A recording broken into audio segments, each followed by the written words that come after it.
Gabi, Pilipinas. Sa Frontline tonight.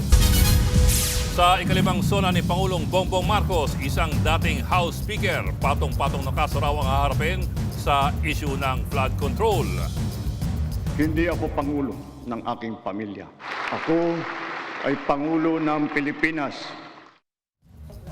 Congressman Martin Romualdez napareact. Hindi raw siya humihingi ng anumang special treatment.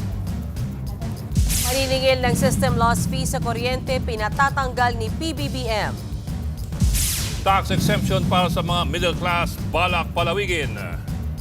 At Pangulong Bongbong Marcos bumelta sa mga ani ay manlulupig sa gitna ng isyu ng agawan ng teritoryo.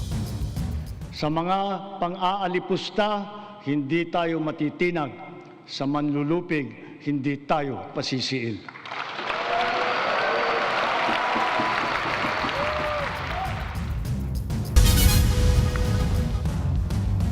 Pangulo ng Pilipinas, hindi Pangulo ng kaibigan o Pangulo ng pamilya. Yan po ang binigyang diin ni Pangulong Bongbong Marcos bilang presidente sa kanyang ikalimang State of the Nation address. Sinabi yan ng Pangulo kaugnay ng nalalapit na paghahain ng kaso laban sa dating House Speaker.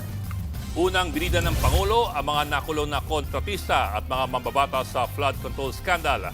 Masakit man pero kailangan daw gawin ang tama kahit pa isang dating speaker na ang makasuhan. Wala siyang direktang binanggit na pangalan pero matatandaan kasama ang pinsan niya at dating speaker na si Martin Romualdez sa mga finailan ng ombudsman ng reklamong plunder, graft, bribery at money laundering para lamang sa preliminary investigation sa flood control scandal. Pakinggan po natin ang pahayag ng Pangulo. Dumating na tayo sa punto na ayon sa ombudsman ay malapit na ang paghain ng patong-patong na kaso laban sa dating speaker. Masakit man sa akin ito, ngunit kailangan nating gawin ang tama. Hindi ako Pangulo ng aking pamilya. Hindi ako Pangulo ng aking kaibigan.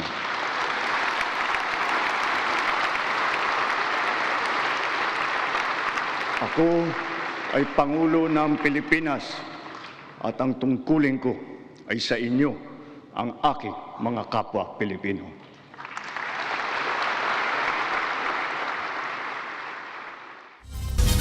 Tingin naman ng palasyo may pinangalanan o wala, klaro raw ang mensahe na lahat daw ay pananagutin kahit pa kaibigan o kapamilya ng Pangulo. Ito ang sinabi dyan ni Palace Press Officer Claire Castro. Even if kahit sino sa House Speaker yan, o talaga namang involved yan, dapat na imbestigahan kung may evidence. Siguro, hindi na po siguro maganda na pangalanan pa. Pero yung pong mensahe ay maliwanag. Sino man na speaker ang pinatutungkulan niya, pinsan man niya o si Senator Cayetano, ay wala siyang pipigilan. Agad namang bumuelta si Romualdez at sinabing iginagalang niya ang pahayag ng pinsan niyang si Pangulong Marcos. Hindi raw siya kailanman humingi ng pabor o espesyal na pagtrato sa Pangulo. Sang-ayon daw si Romualdez na gawin ang tamang proseso at hayaan ang ebidensya na magsalita. Muli rin siyang nanindigan na wala siyang ginawang anumang labag sa batas at handa raw siya itong patunayan. Samantala, binidad ng Pangulo ang halos 25 billion pesos na nabawing pera mula sa mga akusado ng flood control scandal. Gagamitin daw ito sa edukasyon, medisina at iba pang pangangailangan ng mga Pilipino. Ito po ang pahayag dyan ng Pangulo. Ang pera ng taong bayan na muntik mapunta sa bulsa ng mga tiwaling opisyal ay naisalba natin. At sa halip na magamit natin ay nagamit natin sa mabuti at para sa tunay na kapakanan ng mamamayan. Makakaasa kayo na ang gulong ng hustisya ay tumatakbo. Kumpiyansa naman si Public Works Secretary Vince Dizon na may patutunguhan ang sinabi ng Pangulo hinggil sa pag-uusap sa flood control scandal. Pakinggan natin ang sinabi dito ni Dizon. In-address na niya kagad yung issue sa flood control scandal. At tingin ko wala nang kaklaro pa sa sinabi ng ating Pangulo. Hindi siya Pangulo ng kanyang pamilya, hindi siya Pangulo ng kanyang pinsan, Pangulo siya ng lahat ng Pilipino. At klarong-klaro ang sinabi niya. Kung saan ang ebidensya, doon tayo patuloy. Tumatak naman kay Senadora Risa Hontiveros sa mga sinabi ni PBBM kontra korupsyon. Pero aminado ang senadora na nakulangan siya sa SONA, gaya na lang kung paano raw giginhawa ang buhay ng mga Pilipino. Ito ang sinabi dyan ni Senator Hontiveros. I suppose hudyat na itutuloy tulad ng ginagawa namin sa Senado, lalo na sa Blue Ribbon Committee, at kukumplituhin yung prosesong sinimula nung investigasyon sa flood control scandal. At pinakagusto ko sanang marinig hindi lang ulat, kundi resibo. Resibo ng kung paano ba guminhawa ang buhay ng mga pamilyang Pilipino at paano giginhawa pa. A lot of people are saying that the big question right now is sapat na ba ang sinabi ng Pangulo sa flood control scandal para ma-satisfy yung hunger ng mga tao para sa accountability. Kasi yes, binanggit at least pahaging si Speaker Romualdez at si Saldico may kaso. Pero sila lang ba sa Kongreso? Kasi remember, yung mahiya naman kayo statement exactly a year ago was in large part directed at congressmen. Yes, congressman, correct. Yun nga, pero ako nakita ko dito, Boca, no, parang talagang alam ng Pangulo na yun yung hinihintay talaga ng tao kasi 'di ba usually ang punchline nasa Dulo. ulihan Ito Oo. umpisa talagang doon siya yun talaga yung unang topic niya. And Bok, mag-segue lang ako ng konti alam mo, more than half ng senators ang wala kanina sa Batasang ba? Pabansa. Well, 10 na kasi. I understand yung minority. Oo, 10 na kasi agad yung minority. May 3 kang taga-mayorya na hindi dumating. Senator Ping Lacson, wala pang dahilan. Nagtatanong kami kung bakit. Senator Bam Aquino. And then Senator Tito Soto is masama ang pakiramdam. Sabi niya nung time na nag-message kami sa kanya, nag-i-inject doon, nag-IV daw sa kanya ng gamot para makapasok siya bukas. Pero yun nga, parang first time, Boca, na ganun karaming senators ang wala. Well, I guess specifically because ang laki rin talaga ng minority bloc. And usually, your attendance in the President's SONA is a statement in itself. Yes, oo. So you would often try to avoid making an unwitting statement. Kasi it might be misinterpreted. At ito, umaga pa lang sa pagbubukas ng session, Bok, nagsabi na yung ilan sa mga taga-minorya na talagang hindi nga sila pupunta at malinaw yung dahilan ng iba, kagaya ni Senator Alan Cayet, ni Senator yung kapatid, Senator Amy Marcos, na masama ang loob sa administrasyon. Tapos meron pa silang yung mga nakaitim sila nung opening ng session. At sabi ni Senator Alan Cayetano, part daw yun ng kanyang pagprotesta sa administrasyon. Kasi nga raw pag nagsasalita, pinapaaresto at kinakasuhan. At may sinasabi pa siyang undeclared martial law. So mukhang tumira na sila bago yung mismong SONA. Humirit na. The other question, of course, is bakit wala si dating Speaker Martin Romualdez? Yes, oo Did nga. he have an inkling idea, or an idea that he was going to be at least indirectly referred to? Hindi ba safe isipin yun? Kaya, ang hirap Difficult naman to say when ang hirap naman kasi kung andun ka rin, di ba? I mean, hindi ko, nagulat ako na, wow, ganun kalakas yung umpisa nung Usually kasi di ba parang diesel yan, painit. Umpisa agad On the other hand, what exactly did the President say about the former Speaker? Nothing naman Hindi nga napangalanan ni former speaker nga Yeah, lang. but even At alam naman natin. anong wording niya? Patong na kaso Kaso. ang kinakaharap Correct. ng dating Speaker. Oo. Remember, it is now only at the stage of preliminary investigation. That is actually, pasisimulan pa lang ang preliminary investigation. Parang fiscal pa lang. So, ibig bang sabihin ay parang may basbas niya, nabilisan nyo na at kasuhan nyo na? Well, that's for them to figure that out. Correct. But as far as the legal process is concerned, parang nasa fiscal pa lang yan Malayo-layo pa. Malayo pa yan. And siguro bago lang tayo pumunta sa hihimayin din natin in the next items. Pero dun sa speech na medyo marami-rami din, Bok, na malapit sa sikmura. Yung kanyang nabanggit ngayon. I think yun yung mga next items natin. Yes, Say, go ahead. that is correct.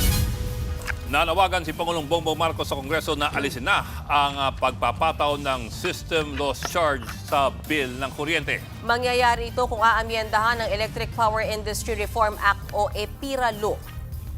Sa talumpati ng Pangulo, sinabi niyang hindi kasalanan ng consumer kung nagkakaroon ng system loss. Ang system loss charge ay singil na pinapato sa mga consumer para sa kuryenteng nawala mula po sa distribution system. Karaniwang dahilan dyan ay ang technical factors kung tawagin o di kaya pagnanakaw ng kuryente gaya po ng mga jumper cable. Pakinggan po natin ang bahagi ng speech na yan ni Pangulong Marcos sa SONA. Kung pagbawas ng presyo ang usapan, sa aking palagay, panahon na para tanggalin na natin ang systems loss na pinapasa sa consumer. Hindi naman kasalanan ng consumer kung bakit nagkaroon ng systems loss. Kaya hindi naman tama na kailangan sila pa ang pagbabayarin dito. Therefore, we, the people, we demand for the immediate amendment of the EPIRA.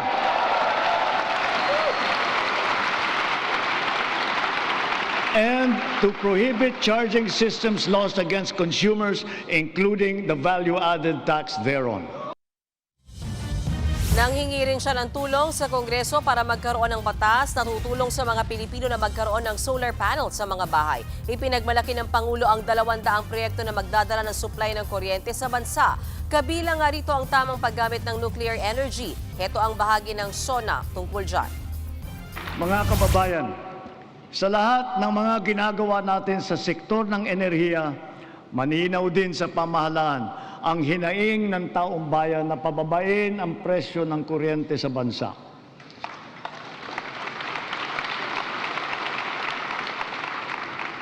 Unang-una, upang maging simple, madali at abot kaya ang pagpapakabit ng solar panel at battery storage system sa kanilang mga bahay, hinihiling ko ang tulong ng Kongreso na maipasa na ang Sariling Kuryente Act. Welcome naman para kay Speaker Bogie D ang panawagan ng Pangulo na pababain ang presyo ng kuryente. Hamon daw ngayon sa kanila ay tiyaking maisa sa katuparan ang mga panukala na makakatulong sa mga Pilipino. Pinuri naman ng Trade Union Congress o TUCP, ang Trade Union Congress of the Philippines, ang kagustuhan ng Pangulo na tanggalin ang singil sa system loss. Pero kung gusto raw talagang mapababa ang singil, dapat ding buwagin ang 12% VAT. Kabilang din si pinagmamalaki ng Pangulo ay ang utos niyang agarang pag-refund ng anye sobrang sigil na mga kumpanya ng kuryente. Gayon din ang suspensyon sa pagpuputol ng serbisyo ng kuryente para sa mga hindi agad makabayad. Ipinag-utos din ng Pangulo na payagan ang utay-utay na pagbabayad ng kuryente. So last week you were talking about this in the Senate, di ba? In the Senate. Yeah. Oo, yung bill shock. Bill shock. Oh, Na what did dapat they- nga ang yun din ang pinupush ng mga senators na kung pwede utay-utay yung bayad kasi nga na-shock talaga yung mga tao sa laki nung bayarin past few months na. Yeah. last few months But na. you're talking about yung increase doon sa singil sa kuryente. What they're talking about here is yung generally talaga mataas ang, ang presyo ng kuryente sa Pilipinas. Correct. From the 1990s pa. Matapos mapasa yung EPIRA law. It's not a secret that the Philippines has one of the highest power sa mga Sa pinakamataas na singil pinakamatiis. Sa talaga ng tayo. kuryente sa riyon. Talo natin ang, for example, Vietnam, Malaysia, Indonesia at Thailand. Hindi rin natin parating talo sa singilan ang Singapore, South Korea at Japan. Pero ibang level naman kasi yung mga yun at Yes. ibang level ang kanilang cost of living. Pero yung mga karango natin, Vietnam, for example, controlled ng gobyerno yung power rates. Ang Malaysia, Indonesia, subsidize nila ang power rates at yung presyo ng uling, for example, at ng langis. Ang Thailand is moderated nila ang power rates. So meron silang parang buffer of sorts. At hindi ko alam with the House of Representatives, Bok, pero kanina sa speech ni Senate President Win Gatchalian sa opening o sa pag-resume ng sesyon, kasama na ito doon sa sinasabi niyang mga priorities na talagang inisa-isa niya kasama yung pagdating doon sa kuryente kung paano mapapababa yung singil. Also, nakakita rin ako ng mga sinabi ng Pangulo na sinabi rin ni Senate President Gatchalian. So mukhang magka-link yung kanilang, mukhang baka nakausap na sila kung ano talaga yung mga gustong mga ipauna. At hindi ko alam if you have item about it, but siguro maganda rin, habang may time, maganda rin, Bok, yung sinabi tungkol doon sa pagpapababa ng tax Oh yeah, we have an Ginhawa bill. Yeah, okay, sige. We will Puntahan get natin yan that, mamaya. Gusto ko yan. Later. Pero among Sige. other things, for example, the way the president delivered this part of the speech is very populist. He's not asking, he's demanding Yes. on behalf of the consumer. At gusto ng tao Kaya marinig yung gano'n. tayo yung mga tao nagpalakpakan. Kahit sa Senate kanina. Yun lang. Well, we don't know yet the numbers. It would be interesting to see the numbers. Kasi for example, he also talked about the value-added tax sa kuryente. That's more or less 12% Aha. of your electric bill. Laki rin Kung yun, tatanggalin ng 12% na yan, Correct. effectively government loses 12% of what it used to charge you in taxes. And maganda rin yung sinabi na batas para maamyandahan naman yung charter ng ERC para naman sa protection na nila yung consumer. So many things that can be done, ano? Para nga, sabi mo nga, kung ibang bansa may buffer, at least may iba namang solusyon para pababa rin yung sigil ng Yeah, kuryente. but actually to me, the big question is, napag-aralan ba ng maigi yung mga numero? Kasi baka mamaya, Sinabi lang revenue para... loss to eh. Yeah, oo. Ayaw ng Malaki revenue loss yan. ayaw ng ano yan, Kung ng economic team yan. mawawalan ng gobyerno ng ganyang kalaking halaga sa mga revenue, saan ba niya babawiin yan? Yes, O kaya correct. saan siya magkakaltas ng programa? Hindi kasi ganun kabilis yun eh. Natanggalin mo yan, tapos na. Kailangan may pagbawian yan. Tingnan natin. Usapan pa rin. Nanawagan si PBBM sa Kongreso na magpasa ng mga batas na magbibigay ginhawa sa pagbabayad ng buwis. Yan na. Kabiling na dyan ang pagpapalawak sa exemption sa income tax kung saan exempted sa buwis sa mga kumikita ng hindi lalagpas sa 350,000 pesos kada taon. Pangalawa ay hindi pagpataw ng minimum corporate income tax sa mga maliliit na negosyo. Pangatlo ay ang pagbibigay ng amnesty sa hindi nababayarang buwis tulad po ng income tax, estate tax, donor's tax at iba pa.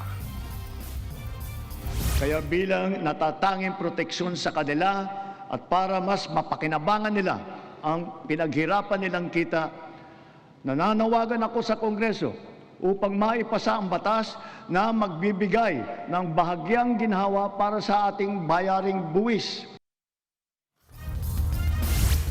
Suportado naman ni Speaker Bogie D ang panawagan ng Pangulo para magbigay ng tax relief sa mga Pilipino.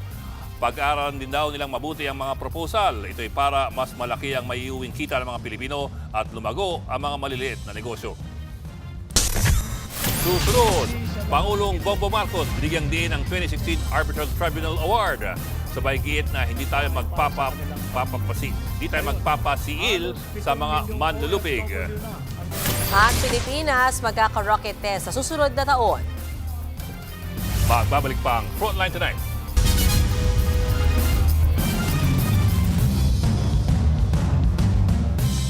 Mga kapatid, Ed Lingaw po, maging maalam at may pakialam sa mga napapanahong balita sa ating bansa.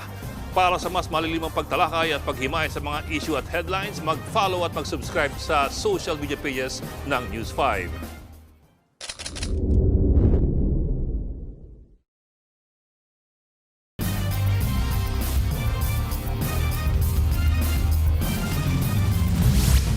Tila nagpasaring si Pangulong Bongbong Marcos sa China sa kanyang ikalimang State of the Nation address kaugnay ng tensyon sa West Philippine Sea. Bagamat wala siyang binanggit na bansa, sinabi ng Pangulo na hindi tayo racist at sakim. Kasunod yan ang nag-viral na AI-generated video ng China Daily kung saan binomba ng tubig ang isang unggoy na nakabarong. Pati na ang pangahampas ng China Coast Guard sa mga tauhan ng Philippine Navy sa Ayungin Shoal at pambobomba ng China sa barko ng Pilipinas sa Bajo de Masinloc. Let me remind our friends and our detractors, Filipinos are a noble, kind, gracious, and great race. We are not greedy, we are not racists, we are not liars. We are respectful, and we are dignified. We are Filipinos, and we do not yield. Ibinida rin ni Pangulong Marcos ang 10th anniversary ng arbitral ruling na kumikilala sa karapatan ng Pilipinas sa West Philippine Sea. Nanawagan din siya sa mga Pilipino na maging magkakampi sa isyong ito. Tayo man ay magkakaiba sa maraming bagay, iisa lang tayong lahi. Tayong lahat ay Pilipino, Pilipino sa diwa, Pilipino sa dugo. Manaig nawa ang pagkakaisa at ang pagmamahal natin sa inang bayan at sa kapwa Pilipino. Sa mga pang-aalipusta, hindi tayo matitinag. Sa manlulupig, hindi tayo pasisiil. Para naman sa PCG, inspirasyon sa kanila ang pagkondena ng Pangulo sa tensyon sa West Philippine Sea para gawin ang kanilang trabaho para protektahan ang mga Pilipino. Nanawagan si Pangulong Marcos ng mas malakas na proteksyon para sa mga mag-aaral. Sa talumpati sa SONA, kinilala ni PBBM ang 3 estudyanteng nasawi sa school shooting sa Tacloban, Leyte. Binigyang pugay din ng Pangulo ang mga magulang ng mga nasawing estudyante. Ayon kay PBBM, dapat magtulong-tulong ang komunidad at iba't ibang ahensya at sektor para mailayo ang mga bata sa tukso. Binida rin ng Pangulo ang kontrobersyal na Pax Silica Initiative. Layon po nito magtayo ng industrial hub sa New Clark City. Magsisilbi itong global supply chain para sa mga materyales para sa AI infrastructure.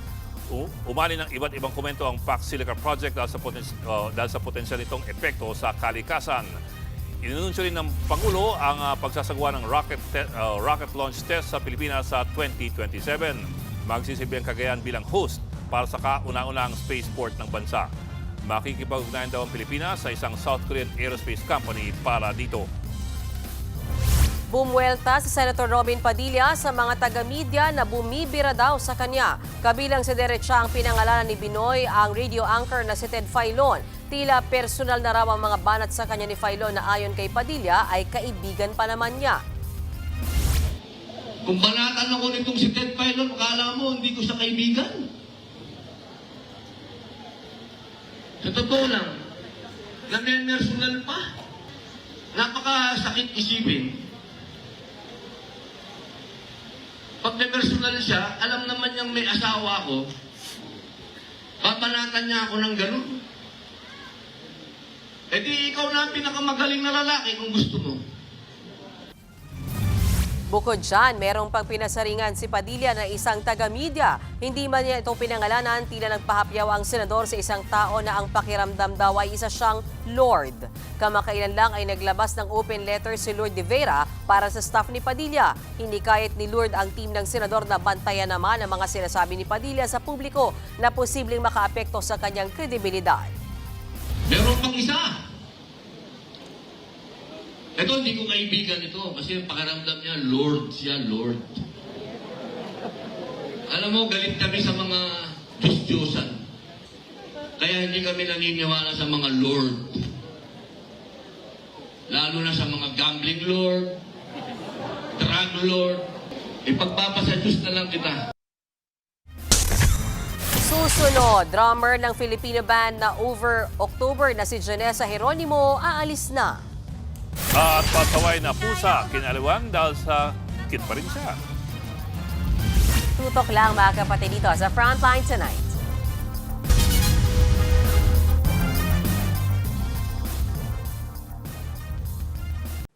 Mga kapatid, Mean Los Baños po, huwag magpahuli sa mga balita at impormasyong dapat ninyong malaman.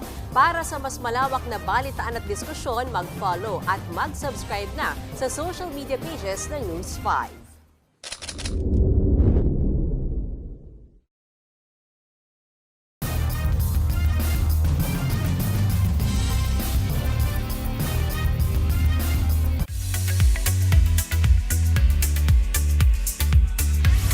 Showbiz tonight na tayo. Kapit lang mga Octobers. Aalis na sa alternative rock band na Over October ang drummer nitong si Janessa Geronimo. Sa FB post ng banda, sinabi ni Janessa na isa sa biggest blessing sa kanyang buhay ang makasama ang banda sa loob ng 12 years. Pero sadyang nagbabago raw ang lahat ng dreams sa buhay tulad ng kanya. Mabigat raw para kay Janessa na iwan ang banda at ang kanilang community. Pero at peace daw siya sa kanyang desisyon. Sa October this year, ang official departure ni Janessa sa banda sakto sa kanilang 12th anniversary. Nakilala ang Over October sa mga kantang Ikot, Never Stop at Wait. P-Pop Kings with a Purpose. Itinalagang bagong tourism ambassador ng Pilipinas ang SB19. Dahil dyan, ibibida nila sa international stage ang talento at creativity ng kultura nating mga Pilipino. Sa post ng SB19, meron pa silang hawak na mini Galing Bayan boxes. Bit-bit nila dyan ang direksyon ng tourism promotion na dadalhin ng SB19 hanggang sa Chicago sa Amerika. Sa Lollapalooza, sila ang unang Filipino act na mag-perform at bago yan, sila rin ang first Filipino group na mag-first pitch sa Major League Baseball game. Speaking of SB19, this Friday na nila ilalabas ang latest single nila. Yan ang kantang Lawless. At yan ang latest and hottest sa Frontline Showbiz Tonight. Ako si Johnny Alipon. Happy Monday, mga kapatid! Sayang lamang daw ang oras sa ang panonood ng sona ni Pangulong Marcos ayon po kay VP Sara Duterte. Kasalukuyang nasa The Hague, the Netherlands ang bise. Tinanong siya doon kung anong tingin niya sa State of the Nation address ni Pangulong Marcos. Ang sabi lang ni VP Sara, last year pa siya hindi nanonood ng SONA at wala rin daw siyang balak basahin ang nilalaman ng talumpati ni PBBM. Kahit nga raw yung summary ng sinabi ng Pangulo, wala siyang pakialam. At anya, it is a waste of time of the Filipino people.